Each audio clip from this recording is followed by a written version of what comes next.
ជំរាបសួរបងប្អូនទាំងអស់គ្នាថ្ងៃនេះខ្ញុំមានប្រធានបទសំខាន់មួយទៀតចង់ចែកម្លែកបងប្អូនទាំងអស់គ្នាដែលតភ្ជាប់ពីវីដេអូមុនដែលខ្ញុំចែកម្លែកអំពី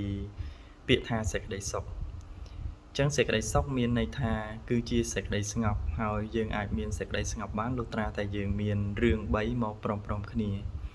ទី1ការដែលមានប្រាក់ចំណូលហូរចូលចាយវាគ្រប់គ្រាន់មិនខ្វះខាតហើយកាន់តែច្រើនកាន់តែល្អដែលយើងហៅថាជាសុវត្ថិភាពខាងផ្នែកហិរញ្ញវត្ថុទី2គឺយើងមានសុខភាពល្អបរិបូរណ៍រាងកាយមាំមួនមានកម្លាំងពលំអាចធ្វើសកម្មភាពអ្វីដែលយើងចង់ធ្វើហើយ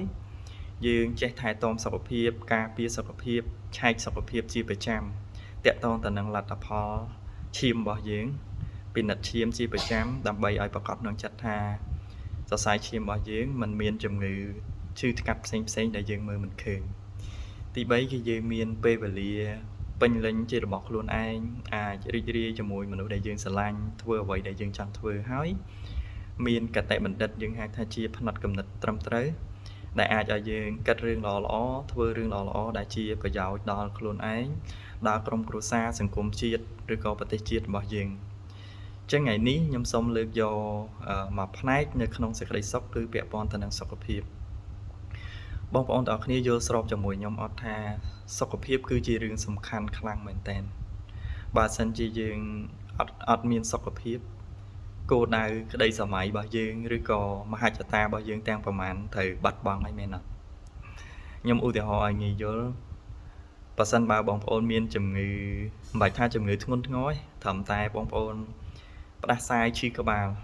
ក្តៅខ្លួនបងប្អូនមានអារម្មណ៍មិនដែរគឺមានអារម្មណ៍ពិបាកក្នុងខ្លួនទេមែនអត់ចង់ធ្វើអីទាំងអស់មែនអត់មានពេលគិតដល់គោលដៅក្តីសម័យទេមែនអត់អ្វីដែលគិតគឺធ្វើមិនចង់ឲ្យតែខ្លួនឯងឆាប់ធូរស្បើយពីជំងឺបងប្អូនខ្ញុំជឿថាបងប្អូនធ្លាប់មានអារម្មណ៍នេះចុះតម្រាំបើបងប្អូនបដោយខ្លួនឲ្យធ្លាក់ទៅក្នុងជំងឺរ៉ាំរ៉ៃបាទជំងឺធ្ងន់ធ្ងរមួយចំនួន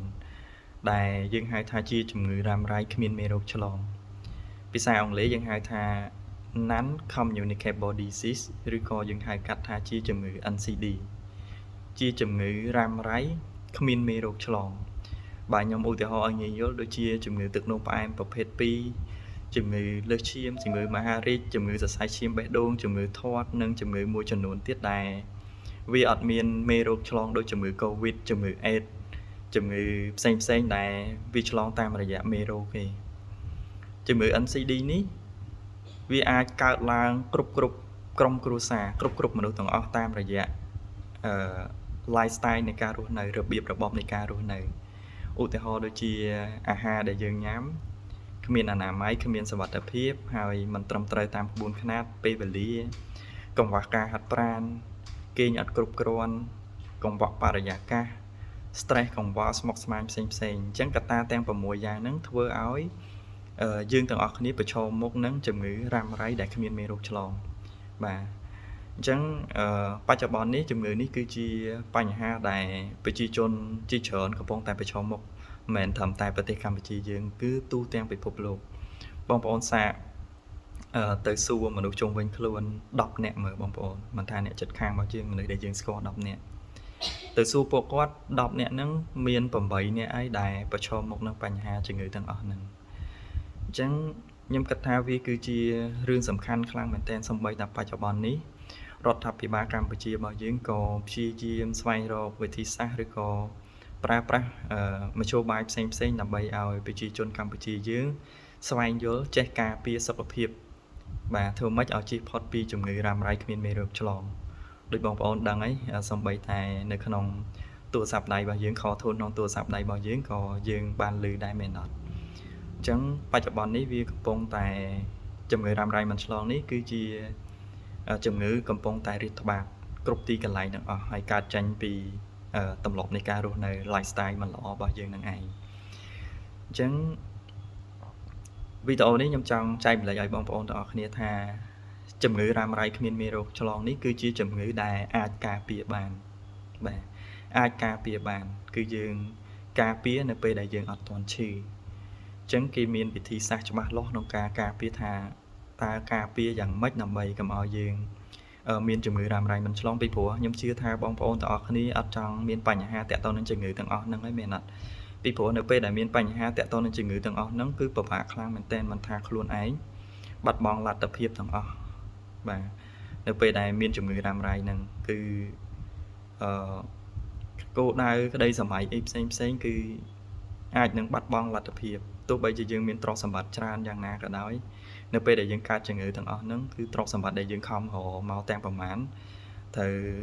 គេហៅថាអត់មានអត្តន័យមែនអត់បាទអញ្ចឹងនេះគឺជារឿងសំខាន់មែនតើហើយដើម្បីឲ្យបងប្អូនទាំងអស់គ្នាអាចជៀសផុតពីជំងឺរ៉ាំរ៉ៃមិនឆ្លងហ្នឹងបងប្អូនទាំងអស់គ្នាចូលរួមទាំងអស់គ្នាបាទចូលរួមទាំងអស់គ្នាដើម្បីការពារសុខភាពពីពេលដែលបងប្អូនមិនទាន់ឈឺកុំបណ្ដោយឲ្យឈឺកុំបណ្ដោយឲ្យខ្លួនឯងឈឺហើយបានមកថែទាំសុខភាពពីព្រោះពេលខ្លះយើងហួសពេលមែនអត់ពីព្រោះ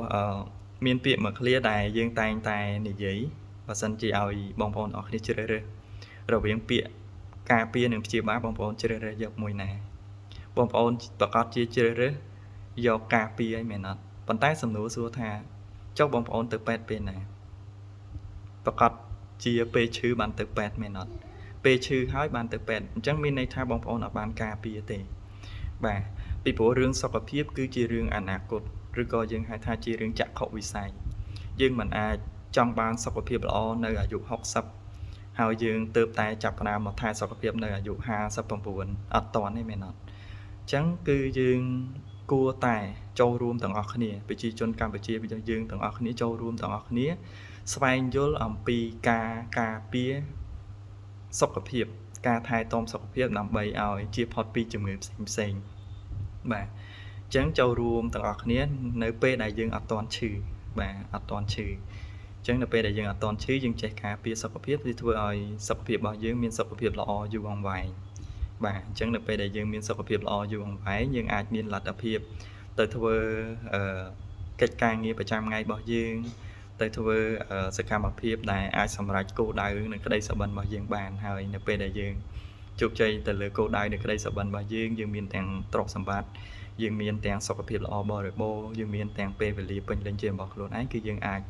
សាងនៅសេចក្តីសុខឲ្យខ្លួនឯងបានហើយមែនអត់ហើយបើសិនបើយើងមានរឿងទាំងអស់ហ្នឹងបានអាចទទួលរឿងទាំងអស់ហ្នឹងបានយើងអាចយកវិធីសាស្ត្រហ្នឹងដែលយើងបានទទួលហើយហ្នឹងយកទៅចែករំលែកបងប្អូនរបស់យើងចែករំលែកមនុស្សជុំវិញខ្លួនរបស់យើងយកទៅចែករំលែកប្រជាជនរបស់យើងដើម្បីឲ្យគាត់ទទួលបានរឿងហ្នឹងដូចគ្នាមែនអត់ចុងក្រោយក៏សូមអរគុណបងប្អូនទាំងអស់គ្នាដែលបានទស្សនាវីដេអូនេះពីដើមដល់ចប់ហើយយើងចូលរួមទាំងអស់គ្នាថែទាំសុខភាពរបស់យើងទាំងអស់គ្នាពីឥឡូវទៅឆ្លៀតពេលពីការងាររបស់យើងពេលតនេពីការងាររបស់យើងឆ្លៀតពេលតនេពីការប្រកបអាជីវកម្មរបស់យើងមករៀនសូត្រពីវិធីសាស្ត្រក្នុងការការពារសុខភាពការថែទាំសុខភាពរបស់យើងដើម្បីឲ្យយើងទទួលបានសុខភាពល្អហើយវីដេអូក្រោយខ្ញុំនឹងចែករំលែកបងប្អូនទាំងអស់គ្នាថាតើកត្តាទាំង6យ៉ាងហ្នឹងកត្តាអាហារកត្តាកង្វះការហាត់ប្រាណកង្វះការគេងកង្វះបរិយាកាស stress កង្វល់ទាំងអស់ហ្នឹងតើហេតុអីបានជាវាធ្វើឲ្យយើងមានបញ្ហាសុខភាពហេតុអីបានជាកត្តាទាំងអស់ហ្នឹងជះឥទ្ធិពលធ្វើឲ្យយើងមានបញ្ហាសុខភាពជាពិសេសតាក់ទងទៅនឹងជំងឺ NCD អញ្ចឹងអរគុណច្រើនបងប្អូនទាំងអស់គ្នាហើយជួបគ្នាជាមួយខ្ញុំបាទជាមួយនឹងវីដេអូក្រោយបាទ